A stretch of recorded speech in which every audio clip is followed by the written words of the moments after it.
mo tún dé gbogbo ẹ̀yin ọmọ ó mà dáa ká sọ̀rọ̀ fún èèyàn ká gbà ọ́. Mo gbàdúrà ojú inú wa ò ní fọ́, etí inú wa ò ní di. Bẹ́ẹ̀ ni àwọn bàbá wa ìgbàanì máa sọ wípé tíjà ìyà tó bá ń jẹ ní ènìyàn máa ń gbọ́n ni. Yorùbá tòde òní ṣé kí n sọ pé wọ́n wí fún wa àwa la ò gbọ́, wọ́n sọ àwa la ò gbà, àwa ń lo etí ikún. Ṣé kí n wá sọ wípé ẹ wá wo bí etí ikún tó bá wa dé? Yes, mo lè sọ bẹ́ẹ̀, mo lè sọ bẹ́ẹ̀. Mo kí yín lẹ́ẹ̀kan sí ìgbà kejì mi ó ìgbà kẹta rè lénìí. Ìrìnkèrindò bàbá Èkìtì aka Òsénì Fada. Ọ̀rọ̀ burúkú tó ń tẹ̀rín, ọ̀rọ̀ tó bá ti kọjá ẹ̀ẹ̀kún, Yorùbá ní ẹ̀rín la fi rí. Ọmọlúwàbí Yorùbá yóò àwọ̀ ẹ̀kọ́ bọ́dà mi Ọlá Oyèwọ̀ á dára fún yín. Ìrìnkèrindò bàbá Èkìtì níbi tí mo tún rìn dé. Jápa jápa jápa jápa jápa jápa, ọmọdé ń jápa jápa, bàbá Èkìtì gan wọ̀nà àti jápa jápa, ẹ dákun ẹ dìde jà, mo fẹ́ jápa jápa. Kí ló dé tí gbogbo wa ń jápa o? Bẹ́ẹ̀ náà dẹ̀ ń sọ fún wa pé n tó ń bẹ ní ilẹ̀ wa níbi tá à ń jápa lọ kò sí ń bẹ. Ìrọ̀rùn tí ń bẹ ní ilẹ̀ wa, adùn tí ń bẹ ní ilẹ̀ wa, àlùmọ́nì tí ń bẹ ní ilẹ̀ wa kò sí níbi tá à ń jápa lọ. Kí ló dé tá à ń jápa? Níbi tí mo tún rìn dé lọ́sàn-án yìí, a níṣẹ́, ṣùgbọ́n a mọ̀ pé iṣẹ́ Yorùbá tá à ń ṣe káàkiri, àwa fẹ́ máa ṣíṣọ lójú àwọn onírọ́ ni. Wọ́n sọ fún wa wípé ẹ̀yin ọmọ Yorùbá ẹ já dìde ká sowọ́pọ̀, ká tẹ̀lé òtítọ́ tí bàbá Akíntóyè àti olóyè Sunday Igboho gbé dání, ká gbára wa kúrò nínú ìgbèkùn, ká lè tètè wọnú ògo wa lọ. Wọ́n sọ fún wa wípé èyí tí a rí ògo tí ò tẹ̀ wá lọ́wọ́ ó tó gẹ́. Àwọn bàbá wa kan sọ fún wa wípé ìbànújẹ́ ńlá ni kí ènìyàn kó rí ògo kó má wúlò fún. Àwọn bàbá wa kan sọ fún wa pé ilẹ̀ wa nílò àtúnṣe, ilẹ̀ wa nílò ìtúsílẹ̀. Àwọn bàbá kan wá dìde pé lóòótọ́ lódodo ní ilẹ̀ wa nílò àtúnṣe. Àtúnṣe tí ilẹ̀ wa náà nílò ni wípé tá a bá sì ń bá olórí burúkú, ọ̀daràn, akótilétà, arúgún ọmọ, ìran apààyàn gbé papọ̀, òmìnira tó yẹ kí ilẹ̀ Yorùbá ní, ayọ̀ tó yẹ kí ilẹ̀ Yorùbá ní, ìdùnnú tó yẹ kí ilẹ̀ Yorùbá ní, àní ni. Àwọn kan ní rárá, kò rí bẹ́ẹ̀. Àwọn bàbá yẹn wá tẹ̀síwájú pé ẹ jáwọ́ ìgbà tí àwọn bàbá wa Awólọ́wọ̀ wà láyé tí wọ́n ń ṣèjọba tó jẹ́ pé Yorùbá stand for the Yorùbá, Yorùbá maintain Yorùbá, Yorùbá care for the Yorùbás, Yorùbá develop Yorùbás. Pé ṣé ayé wa tẹ̀síwájú àbí ayé wa ò tẹ̀síwájú? Ṣé ilẹ̀ wa mú o tó dára jáde àbí ilẹ̀ wa ò mú o tó dára jáde? Làwọn bàbá yẹn bá ní lóòótọ́ lódodo ni ilẹ̀ wa mú o tó dára jáde, ọpọlọ wa mú o tó dára jáde, àwọn ọmọ tó bí ní ìgbà yẹn wọ́n ń ṣe rere, ọ̀nà àti là, ọ̀nà àti jẹ́ èèyàn ó rọ̀ wọ́n lọ́rùn. Pé lóòótọ́ lódodo ni tá a bá ti kúrò nínú orílẹ̀-èdè amúnisìn, orílẹ̀-èdè mú wọn lẹ́rú, orílẹ̀-èdè tí ń paná ògo, orílẹ̀-èdè tí ń gbadé lọ́wọ́ ọmọ aládé, tí ń sọmọ aládé sí hò, tá a bá ti kúrò nínú ẹ̀, ìgbé ayé ọ̀tún yóò padà sí ilẹ̀ Yorùbá. Pé tá a bá ti kéde pé a ò ṣe Nàìjíríà mọ́, nígbà yẹn la bọ́ sínú ògo wa. Àwọn ìránṣẹ́, ṣé kí n pè wọ́n ní ìránṣẹ́ Ọlọ́run? Ẹ jẹ́ n pè wọ́n ní ìránṣẹ́ Ọlọ́run, ẹ jẹ́ n pè wọ́n, torí ìgbà tọ́lọ́run pè wọ́n yìí sí ń bẹ̀, ìyìn lè sọ pé Ọlọ́run ò pè wọ́n, ìyìn lè tún lè sọ pé Ọlọ́run pè wọ́n. Wọ́n ní no, we need deliverance. Adeleke Yemi á dára fún yín, we need deliverance. Ó yá ọ̀pọ̀lọpọ̀ nínú wa tẹ́ bá rí orí mi òun ló jẹ́ kí tètè máa fa nǹkan méjì ló mú kí irun àwa tó wà nílé máa funfun lónìí. Deliverance ìwẹ̀ odò náà ni. Ìwẹ̀ odò wọ́n á tún gbá wa nínú ìwẹ̀ odò. Ọṣẹ 5 naira wọ́n á rà wọ́n lè gé sí ọ̀nà 50 wọ́n á máa tà fún wa ní 200 naira. Àti rẹ́ni tó lọ fi 500,000 wẹ̀ ìwẹ̀ odò. Wọ́n láwa la nílò deliverance awẹ́ṣẹ́wẹ́ṣẹ́wẹ́ṣẹ́ títí gbogbo orí funfun. Tí ò bá jẹ́ ìwẹ̀ odò ló mórí ẹlòmíì funfun á jẹ́ ìyà authentic ìyà. Awẹ̀wẹ̀ odò àwọn jíò ń sọ fún wa wípé ìwẹ̀ ẹ lọ ṣe deliverance, you need deliverance. Ọ̀pọ̀lọpọ̀ nínú wa náà sọ sí bíríbírí 14 days 40 days pé tó bá ti lè gbàwẹ̀ yẹ wà á di alágbára àjẹ́ á máa rí ẹ á máa sá ni. Agbàwẹ̀ 40 days agbàwẹ̀ 4 days 7 days bíríbírí nínú ogun náà introduce white fasting sí wa. Odidi oṣù kan ò ní jẹun aláta ò ní jẹun elépo wàwárù bí ẹran tó kó aid. Síbẹ̀síbẹ̀ ogun ayé wa ò ṣẹ́ torí pé ilẹ̀ wa wà nínú ìgbèkùn. Ká dúpẹ́ lọ́wọ́ àwọn ìránṣẹ́ Ọlọ́run kan wà tó jẹ́ wípé wọn ò jẹ́ kí ìjì ayé ó gbá wọn kúrò nínú ìpè t'Ọlọ́run pè wọ́n fún. Àwọn ìránṣẹ́ Ọlọ́run kan wà tó jẹ́ pé wọn ò torí pé àwọn fẹ́ gun jíìpù àwọn fẹ́ gun láńkùsà àwọn fẹ́ gbé máṣàn ká máa wí t'Ọlọ́run ò wí. Àwọn yẹn sọ̀rọ̀ wípé ní ìjọ tí Yorùbá bá ti dìde tí ìyè wa bá ti ṣí pé orúkọ àjòjì tó gbélé wa lórí Nàìjíríà pé embargo ni mi ò ní dárúkọ bàbá yẹn ó sì ń sọdẹ ní pé Nàìjíríà embargo ló jẹ́ fún gbogbo ọmọ Yorùbá pé tá a bá sì ń jẹ́ orúkọ yìí àti ṣe rere ọmọ Yorùbá lágbára. Bàbá mi Abíọ́dún Abbey adára fún yín. Ẹ kó ànáwọ́ sí mi ojú òní tì yín kò ní tì yín bàbá mi ẹ ní wówó tì. Pé embargo ni a lọ sí sáfìsì kan wọ́n pè ìránṣẹ́ Ọlọ́run kan wá nípa ẹjá gbàdúrà fún Nàìjíríà. Bàbá yẹn la ogo ìyẹ́kọ́ la wá ṣe ń bí báyìí pé kí mílíọ̀nù ìránṣẹ́ Ọlọ́run tẹ́ ìpẹ́ra mílíọ̀nù ìránṣẹ́ Ọlọ́run kẹ́ dìde kẹ́lẹ́ ń gbàdúrà fún Nàìjíríà ẹ̀ ń tẹ̀ra yín jẹ ni pé orílẹ̀-èdè t'Ọlọ́run ò mọ̀ ní Nàìjíríà pé tí ọmọ Yorùbá ò bá kúrò nínú ìgbèkùn. Bàbá yẹn lóhun repeat ẹ̀ òun ò ní ká má wàá mú òun.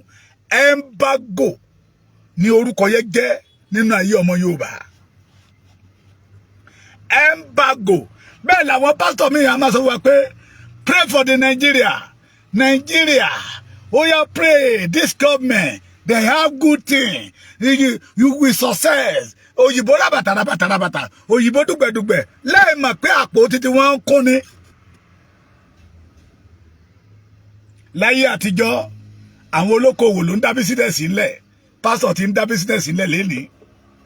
Pásítọ̀ ti ní television station wọ́n ti ní radio station. Ẹ béèrè pé kí lórí sọ ọ̀rọ̀ wọn kò sí tó bàjẹ́ bẹ́ẹ̀. Pásítọ̀ ti ní yunifásitì. Ṣùgbọ́n tí mo tó wá gbà mí lẹ́rù níbi tí mo rìn dé ní ọ̀sán yìí ni wípé àwọn tó sọ fún wa wípé ẹ má ṣe iyèméjì it go better for Nigeria. Ẹ dúró Nigeria máa dúró Nigeria sì máa shine. We are the giant of Africa.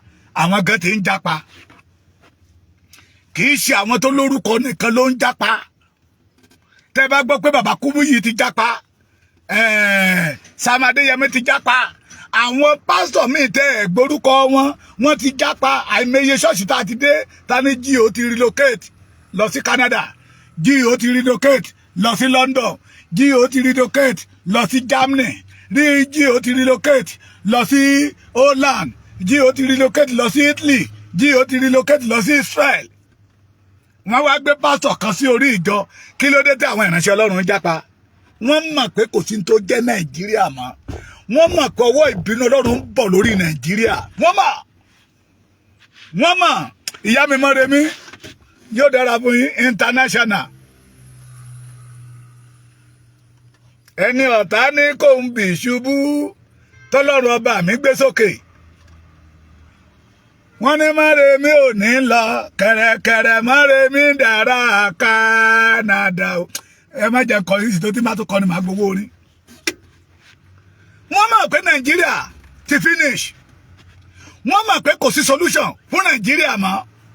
Àwọn náà ti wá dígbádú ẹrù wọn tọmọtọmọ. Ìwọ̀ ní Canada, wọ̀ ní London, wọ̀ l'Amẹ́ríkà, ní Europe country.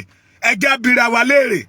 Àwọn ìránṣẹ́ Ọlọ́run tí wọ́n mígù pẹ̀lú àwọn gọ́ọ̀mẹ̀ntì òdìdè tí wọ́n jọ bàbá kan sọ, bàbá mi Fẹ́mi Fálànà ní nínú interview ẹ̀, ó ní private jet àwọn ìránṣẹ́ Ọlọ́run náà fi kó owó náà fi kó dọ́là out of this country. Ṣé bàbá parọ́ ni? Sam for that matter tó ka ojú ìwé tó ka ọmọ wọn lẹ́kìtì ní Èkìtì ìbẹ̀rù bàbá sọ nígbà tí bàbá Fẹ́mi Fálànà ti sọ̀rọ̀ yẹ kò sẹ́ni kankan nínú wọn tó lè jáde síta pé irọ́ ni. Bàmí ambassador ò ní ṣubú bọ́tayọ̀ láṣẹ Èdùmàrè. Wọ́n kàn ń bínú orí ni. Ambassador wọ́n ń bínú orí ni. Orí ló máa ń dádé. Wọ́n máa ga ju àwọn ọ̀tá ẹ lọ ni. Bí wọ́n bá ṣe ń bínú yín lẹ̀ lòdùmọ̀dé ọmọ gbé yín ga. Wọ́n mọ̀. Bàbá yẹn sọ̀rọ̀ yẹ kì í ṣe ọdún yìí ló sọ pé private jet àwọn bíṣọ̀bù private jet àwọn GO náà fi kó dọ́là out of this country. Kò sí kan nínú wọn tó lè jáde síta kó challenge bàbá Fẹ́mi Fálànà. Àwọn gan ti wá mọ̀ pé kò sí nǹkan tó pè ní Nàìjíríà mọ́. Àwọn GO ti ń jápa ó ti kan GO. Kí lè sọ? Èmi gan fẹ́ jápa. Ṣé ẹ gbọ́? Àwọn GO ti ń jápa. Àwọn tó sọ fún yín wípé there is hope for Nigeria. Ẹgbẹ́ mi bí abẹ́ ẹ̀ dáhùn. Those people who say that hope wà fún Nigeria, don't worry. Our economy will speak up again. Our with that. Níbi tí graduate tó jáde with first class university ti gun ọ̀kadà. Tó kéde hope. There is hope for this country. Òṣùpá ní pé ìgò bẹ̀tà lẹ̀ ń wí. Nígbà tó ti wà ní kékeré, òun náà ti wá di bàbá. Àwọn GO yín ti ń jápa o. Àwọn tó sọ fún yín pé ẹ dúró nínú one nation, wọ́n ti ń jápa. Àwọn tó sọ fún yín pé ẹ dúró nínú one nation, wọ́n ti ń jápa. Àwọn tó sọ fún yín pé ẹ má wọrí Nàìjíríà go better àtàwọn àtaya àtọmọ wọ́n ti ń jápa. Owó ọrẹ yín ni o, ìdámẹ́wàá yín. Owó ọrẹ àti ìdámẹ́wàá yín náà fi ń jápa. Ìránṣẹ́ Ọlọ́run pásítọ̀ tí kọ́ yunifásitì ẹ̀ béèrè pé iṣẹ́ wo ló ṣe. Owó ọrẹ ní owó ìdámẹ́wàá tọ́ba wá kọ́ yunifásitì ń tán ọmọ yín ò ní lórí ọ̀fẹ́ àti wọbẹ̀. The highest paid university in Nigeria to today, let me say in Yoruba land to today, àwọn ṣọ́ọ̀ṣì lónìí. Ọmọ wọn ò dẹ̀ sí ilé, ọmọ wọn ń jápa ni. Ẹ jẹ́ yára wa ní brain. Ẹ jẹ́ Bíbélì wípé ó ní ẹ ké pè mí nígbà tí mo wà nítòsí. Ó tún sọ níbi kan ó ní ẹnikẹ́ni tó bá ké pe orúkọ Olúwa la ó gbàlà. Kò sọ pé pásítọ̀. Àwọn pásítọ̀ yẹn fi ṣe bílísínẹ̀sì ni. Wọ́n ń gbà tó bá ti rí pé ìdààmú ń bọ̀, wọ́n á yọ. Mo sọ fún yín mo ní wọ́n ń ṣe olùṣọ́ àgùntàn. Ìkookò ni wọ́n. Tó bá jẹ́ olùṣọ́ àgùntàn, they will support the struggle of Yoruba land. Tó bá jẹ́ pé lóòótọ́ olùṣọ́ àgùntàn ni wọ́n dìde bí David ṣe dìde. David jà ogun tí David jà kìí ṣe ogun torí ìdílé ẹ̀. Ogun tí David jà kìí ṣe ogun kó bá lè jẹ kó bá lè mu. Ogun kí ìran Israẹli lè wà láàyè. Ó dúró gẹ́gẹ́ bí intermediary between the Israelis and the God. Ó lọ gbóúnjẹ fáwọn ẹgbẹ́ lójú ogun ni o. Ló wá rí Filistin yẹn tó ń bú ramúramù níwájú wọn. Pé ṣọ́ọ̀mù ẹ jẹ́ kí n kojú wèrè yìí. Ogun yìí ogun tó jà ìran mi ẹ jẹ́ kí n kojú kí n dojú kọ. Ṣùgbọ́n àwọn tó jẹ́ pé ìkookò ni wọ́n tẹ́ bá ti rí wípé ogun ń bọ̀. Wọ́n bẹ́ dànù ni òun lè fi rí àwọn GO yẹn tí ń jápa. bí mo ṣe ń bá yín sọ̀rọ̀ yìí àìmọye jíò tó ti ta ilé ìjọsìn tó ti gba owó tó ti di èrò Amẹ́ríkà àìmọye jíò tó ti ta ilé ìjọsìn tó ti gba owó ẹ̀ pm ó ti dèrò London ó ti dèrò Canada wọ́n máa fi ẹ̀yin tó ti parọ́ fún pé èwo ẹ̀yin lẹ́nu ìyá ẹ̀ máa jẹ̀yà yín lọ àwa ń lọ nìyẹn tọmọtọmọ ìyìn ní dárúkọ wọn ṣùgbọ́n méjì tá a rí nínú pépà Sam Adéyẹmí àti bàbá Kúmóyì jábí wọn léèrè pé kí ló dé tó fi jápa ṣé Canada lọ́lọ́run rán wọn sí ni àbí ilẹ̀ Nàìjíríà tọ́lọ́run ti gbé wọn dìde ṣé London lọ́lọ́run rán wọn sí ni jẹ́ ká kó là kó lẹ́kọ̀ọ́ ẹ̀kọ́ òkọlà káyé dára wa láàmú ká tètè padà sójú ọ̀nà àwọn ti gba òmìnira títí wọn either you like it or not tó bá máa tó fẹ́ rẹ́jọ́ kí irú àwọn yẹn àti gba citizen nílùú tó bá lọ kò ń ní wọn lára owó náà mà òun gbà tẹ́ ti dá owó ìdámẹ́wàá ti lọ ọ́fìrì ti lọ bí wèrè owó yìí wọ́n ti fi process gbogbo kíní àwọn ọmọ wọn pm tẹ́bàdàn wọ́n gbà ìwé ìgbélú ní pound wọ́n gbà ìwé ìdọ́mọ onílùú ní pm ẹ̀yin á máa forí rọ ń bíbà yìí Nàìjíríà bí Nàìjíríà ṣe ń gbá màmá yín lórí Tinubu ó máa gbá títí ẹ̀ gómìnà yín ó máa gbá títí ẹ̀ àwọn sẹ́nitọ̀ ó máa gbá títí ẹ̀ gbogbo ajúnilẹ̀ ó máa gbá títí ẹ̀ ẹ̀dẹ̀ ń rá bàbà lójú kan Dúpẹ́ Onítìrí náà ó máa fi làyé kó lórí ẹ já tètè pẹjọ sójú ọ̀nà ká gbára wa kó nínú ìgbèkùn mi ò ní Ọlọ́run ò sí Ọlọ́run wà láàyè tí mo gbàgbọ́ I did not go against any religion but àwọn bàbá wa ìgbàanì ṣé bẹ́ẹ̀ àwọn tòde òní ṣe ń ṣe é làwọn ìgbàanì ṣe ṣe bẹ́ẹ̀ náà ṣe ṣe. That is why tí máa sọ fáwọn èèyàn pé Christianity Islamic àti ìṣẹ̀ṣe kì í ṣe pé wọ́n ṣẹ̀ṣẹ̀ bẹ̀rẹ̀ sí í ṣe lénìí àwọn kan dáàrẹ́ sí ó lè amrọ̀bà tọ́sọ̀rọ̀ àwọn ìránṣẹ́ Ọlọ́run ló ń dà nǹkan rú o wọ́n á parọ́ fún yín tábà wá jalè tábà wá fi Bíbélì wọ́n á fi báàkẹ̀ lẹ́yìn tábà wá jalè tábà wá fi Kùránì wọ́n á fi báàkẹ̀ lẹ́yìn tábà wá jalè tábà wá fi odù Ifá tó ní agbára tó máa sálẹ̀ tẹnu yín wọ́n á fi báàkẹ̀ lẹ́yìn wọ́n ti kọ́ àwọn ọmọ wọn náà all the GO wọ́n ti ń japa díẹ̀díẹ̀ já bí wọ́n lérè pé sà kí ló dé tẹ̀ ń japa ṣé àdúrà yín ò lè yí Nàìjíríà padà mọ́ ni ṣé àdúrà yín ò lè yí Nàìjíríà padà mọ́ ni àwa tá a pariwo látijọ́ pé gbogbo àdúrà tẹ̀ ń gbà ní Nàìjíríà especially on Nàìjíríà pé Ọlọ́run ọba mi ò gbọ́ torí Ọlọ́run òun dúró níbi dúdúdúdú ẹni kágbẹ́nu sọ̀hún ìlú wo ló gbàdúrà tó Nàìjíríà ìlú wo ló gbàdúrà tó Nàìjíríà tẹ́bá wà ní ọmọ Yorùbá ẹlẹ́bọ ni wọ́n ẹlẹ́bọ ṣé ní ilẹ̀ Yorùbá ṣẹbọ wọ́n ṣẹbọ tó China ṣé wọ́n ṣẹbọ tó India tí wọ́n dẹ̀ ń tẹ̀síwájú lójoojúmọ́ ẹ̀jẹ̀ abira wa léèrè kí ló dé tá à ń gbàdúrà tàdúrà wa ò gbà nítorí pé ìpìlẹ̀ṣẹ̀ orúkọ tá a gbélé rí tí jẹ́ Nàìjíríà Ọlọ́run ò mọ̀ sí olóṣó ló sọ wá lórúkọ orúkọ olóṣó la gbé kárí a lè tẹ̀sí ẹ̀ pé níbo ni Nàìjíríà orúkọ Nàìjíríà yẹn ti jáde wá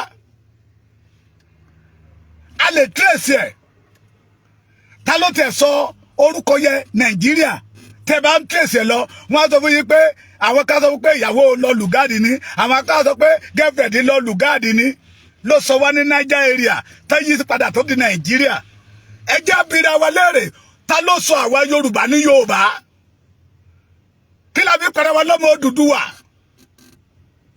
orúkọ àmútọ̀run wa tọ́lọ́run ọba mi ti stamp we reject it àwa tẹ̀lé orúkọ olóṣó ẹ mọ̀ pé pọ̀mọ̀pọ̀mọ̀ ìyàlá jẹ àwọn tó tẹ̀ sọ fún wa pé ẹ má worry Nigeria we great wọ́n ti ń já pamọ́ yín lọ́wọ́ ṣé mi ti ìrówó àná owó oúnjẹ àná ni màá wá owó pléènì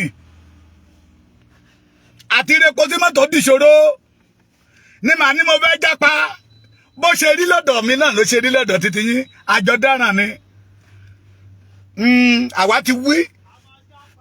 àwa ti wí wípé ẹjẹ́ á tètè pé òwe àwọn bàbá wa ní pé tẹ́nìyàn bá pẹ́ lórí mi èsìkéèsì á máa bá àyàn bẹ̀ lára èsìkéèsì tó bá wa lórí mi òun lélẹ́yìí àwọn kan sọ pé mo sọ fún yín tẹ́ bá ti gbọ́ restructuring ẹlẹ́kùn mọ́ àwọn àgbà tó bá ti pariwo restructuring ó lè ní wọ́n tó bá jẹ́ ìránṣẹ́ Ọlọ́run ni pé we must restructure this country ó lè ní wọ́n ti yọ ní sẹ́tì ni àwọn olóṣèlú tẹ́ bá ti yọ wọ́n ní sẹ́tì lẹ́ máa gbọ́ we must restructure this country we need true federalism all the southwest the southeast the south òyìnbó rabada ẹ máa gbọ́ lẹ́nu àwọn wèrè wọ́n ti yọ ní sẹ́tì ni ẹ jẹ́ kó padà wọlé wọ́n gbàgbé nípa restructuring wọ́n gbàgbé nípa true federalism wọ́n gbàgbé nípa state police ni mo fi sọ fún yín pé tẹ́ bá ti ń gbọ́ restructuring oúnjẹ ìjẹun àgbà ni ìjẹun àwọn àgbà tí ń kó wá ṣìnà àti pásítọ̀ àti ìmáàmù ó lè ní wọ́n ọ́ọ̀dì jí o wọ́n ti ń jápa ẹ dáná àwa ní òròmọdìyẹ tó fẹ́ gbà lọ́wọ́ ọkú tó ní rárá ẹ fi wá mi ẹ fi mí lẹ o ẹ jẹ́ kí n lọ sórí àtàn lọ́jẹ àti ń jẹ lórí àtàn náà ikú ti ká wa mórí àtàn àdáràn àwọn tó tà wá lọ sórí àtàn wọ́n ti ń jápa they have opportunity to japas tọmọtọmọ ni kì í ṣàwọn tó bá tẹ̀ jáwọn nìkan ni àní a máa fọmọ wọn ṣe sàárà a máa fọmọ wọn ṣe ìràpadà tọmọtọmọ náà jápa wọ́n wí fún wa àwa la ò gbọ́ there is no solution in Nigeria anymore àwa kan pariwo Nigeria ti kú àwọn kan sọ wípé Nigeria ti expire ní 2014 ẹni kan gbẹnu sọ̀hún àwọn kan tẹ̀ wá jáde wọ́n ní àwọn ọmọ Yorùbá tó wà labroad ló fẹ́ dógúnlẹ̀ ṣé wọ́n ti dógúnlẹ̀ báyìí ṣé àwọn ló dógúnlẹ̀ èmi ò ní yé sọ bẹ́ẹ̀ mi ò ní yé sọ bẹ́ẹ̀ níbi tó wà lọ́hùn wọ́n rí wípé ìgbé ayé ìrọ̀rùn táwọn ń gbé iná ìyá mi ká ní iná ni mo wò yìí tó bá ṣe ṣó àmì ní a máa ṣe fídíò wípé bàbá Èkìtì iná lélẹ́yìí nígbà tó ti dé lù yìí ẹlòmíà ní 25 years ẹlòmíà ní 30 years iná ò lọ rí omi ò lọ rí àwọn máa dárúkọ ẹ̀ ìgbà tí bàbá mi kẹtẹ̀ tó máa mú mi sunkún dáadáa ṣé last week ní ambassador wọ́n láwọn ń jáde lọ àwọn ń travel àwọn ò dẹ̀ fẹ́ kí ajá wọn nìkan dá wà nílé wọ́n wá mú ajá lọ sí hòtẹ́ẹ̀lì mo ní hòtẹ́ẹ̀lì wọ́n ní bíbá yìí ajá ní hòtẹ́ẹ̀lì títí ẹ̀ lọ́tọ̀ ajá ní hospital títí ẹ̀ lọ́tọ̀ ẹ wà láyé lóde àwọn iye ló sọ fún wọn wípé we ní Yorùbás a lè live ìgbé ayé tó ń gbé l'Amẹ́ríkà a lè live ìgbé ayé tó ń gbé ní Canada because ohun tó wà nílẹ̀ wa kò sí ní Canada kò sí l'Amẹ́ríkà ẹni kẹ́kẹ́ ní sọ pé wọ́n fẹ́ dógúnlẹ̀ ni ṣé wọ́n ti dógúnlẹ̀ báyìí ẹni èmi ló kàn ní o àbí ọmọ ẹni ò lè ṣèdí bẹ̀rẹ̀ rẹ̀ kábí ilẹ̀kẹ̀ sí di ọmọ ẹlòmíì ìdí ti yọjọ báyìí ilẹ̀kẹ̀ ti jábọ́ ẹ dáràn the only way is Yorùbá nation tá a bá fẹ́ rí ògo wa lò orin sáàmù kan sọ ó ní èmi yóò ṣe máa kọrin Olúwa ní ilẹ̀ àjòjì orúkọ àjòjì ní ìran Yorùbá wà lọ́wọ́lọ́wọ́ ọ̀ǹtì tá a bá jáde kúrò ń bẹ̀ kí ìlérí yẹn tó lè ṣe.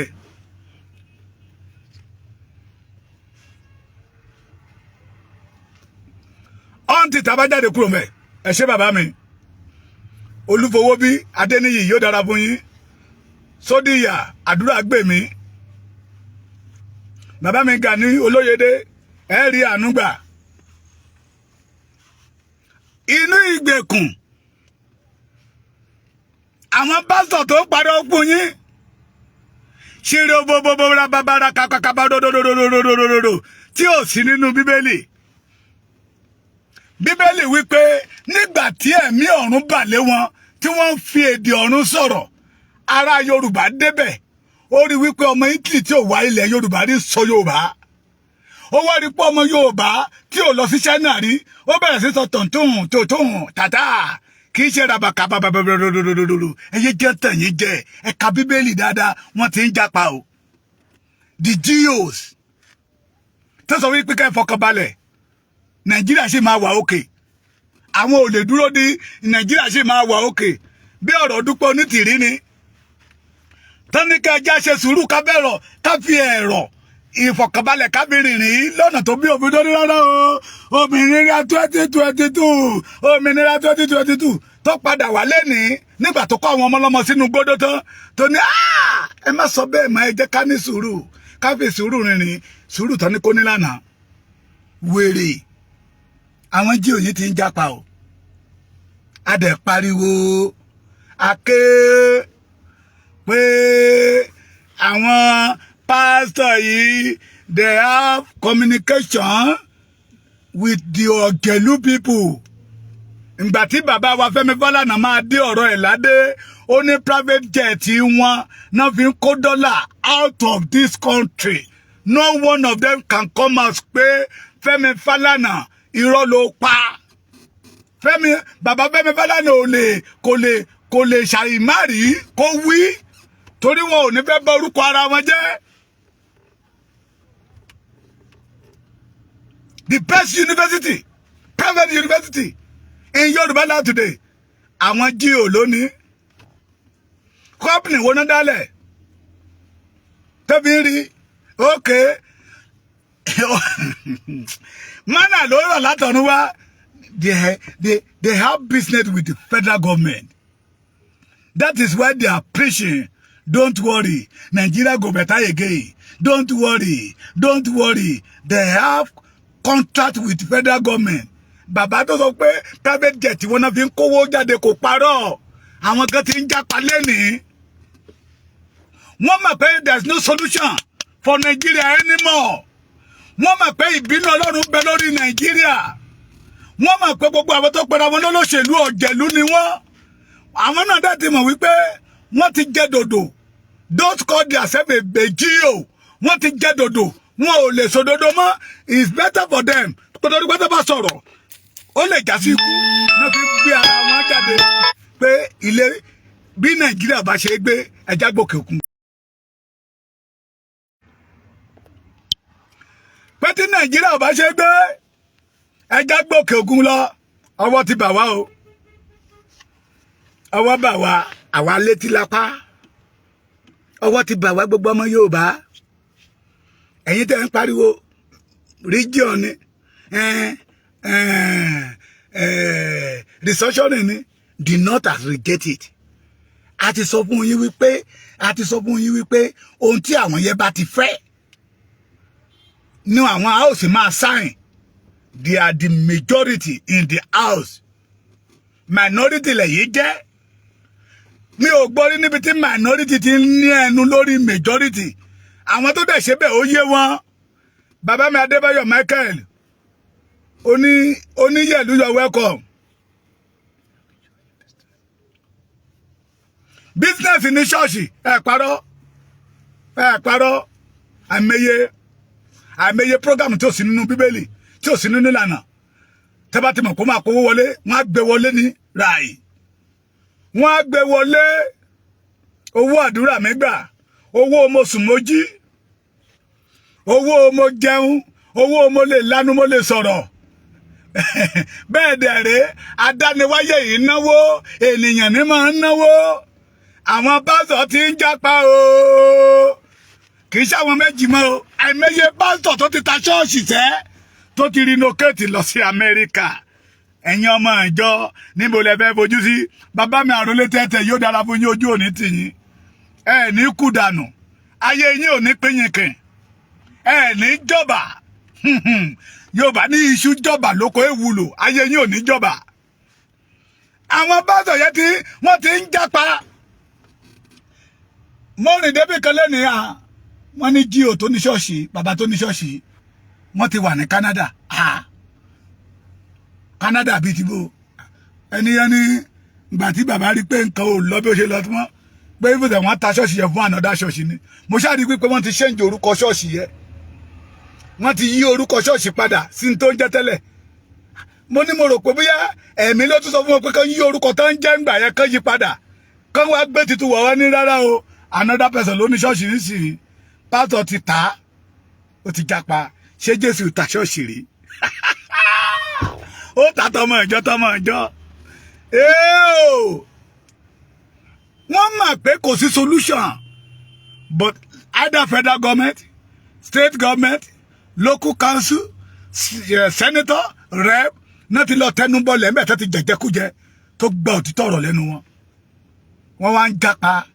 Èmi àti wọ́n tó sọ wípé let everybody have hope in your country tẹ́tẹ́ mọ̀ pé a gbé Nàìjíríà kalẹ̀ fún especially ọmọ Yorùbá láti tẹ ọmọ Yorùbá rí tẹ́fẹ́ fẹ́ báyé wa jẹ́dẹ́lẹ̀ tán Ògúnpẹ́jú Oyèyẹmí William ẹ káàbọ̀ tẹ́fẹ́ fẹ́ báyé wa pé jẹ́dẹ́lẹ̀ tí ò ní rẹ́mẹ́dì mọ́ tẹ́ máa kó àgbàdo ha sí wa lẹ́nu wọ́n ní ẹnikẹ́ni tó bá gbàdúrà fún Jerusalem fún ìṣerere Jerusalem yóò ṣerere pé Nàìjíríà ní Jerusalem títí wa Nàìjíríà Jerusalem títí wa tẹ́ ń gbàdúrà fún lójoojúmọ́ ó dẹ̀ ń kó kùmọ̀ àti pọ́npọ́ ó kó bòyín lórí ẹni máa kú ọ̀pọ̀lọpọ̀ kó ń pọ́npọ́ kùmọ̀ tí Nàìjíríà gbé bú ẹlòmíín nígbà tára ẹ̀ ò gbà mọ́ ó sọ ẹ̀mí ẹ̀ lẹ̀ ó kú dà ẹ̀dẹ̀ ni a máa gbàdúrà fún adẹ̀ ń gbàdúrà fún àwọn G.O dẹ̀ ń sọ́ra G.O ní orí ọ̀fẹ́ àti lọ sọ́jà lọ ra mọ́tò 250 million ọmọ ìjọ kọ́dẹ̀ wà tí òró jẹjẹ lọ máa gbọ́ can I prophesize yesterday you eat eba yes my lord somebody in your family bí ẹrí Dúpẹ́ èèyàn kan bẹ nílé yín tó ń jẹ́ Dúpẹ́ yeah you are right mo ń wo Samuel yes that is my husband wèrè tẹ́tí mọ̀ wípé ọ̀nà tó fi lè rówó gbà lọ́wọ́ yín wọ́n ti ń jápa o àṣẹ owó tíkẹ́ẹ̀tì wọn nádọ́gbọ́n rẹ̀ pọ̀ lóríṣiríṣi pọfẹsátáìsì ojú oríṣiríṣi àti eléyìí tí ò jiná dóko gbogbo àdúrà tẹ́ ẹ gbà lórí òkè ẹlòmíì ti forí òkè odidi ọdún méje wà lórí òkè ayé ò yí padà àdúrà mélòó la Amẹ́ríkà ń gbà àdúrà mélòó ni Canada ń gbà àdúrà mélòó ni London ń gbà ni àwọn European country yẹn gbà táyé tó fi ń rí ayé gbé tó gbégbé ayé rọrùn èmi ò sọ pé àdúrà yìí gbà o ẹ ké polúwa mi sọ pé àdúrà yìí gbà àdúrà ń gbà bọ̀tọ̀ ọ̀nà owó lẹ́yìn fi ń pè àdúrà títí yín ṣé ọ̀nà tí ó bá ìfẹ́ Ọlọ́run mu ni tí àwọn wòlíì ti sọ yín di jẹun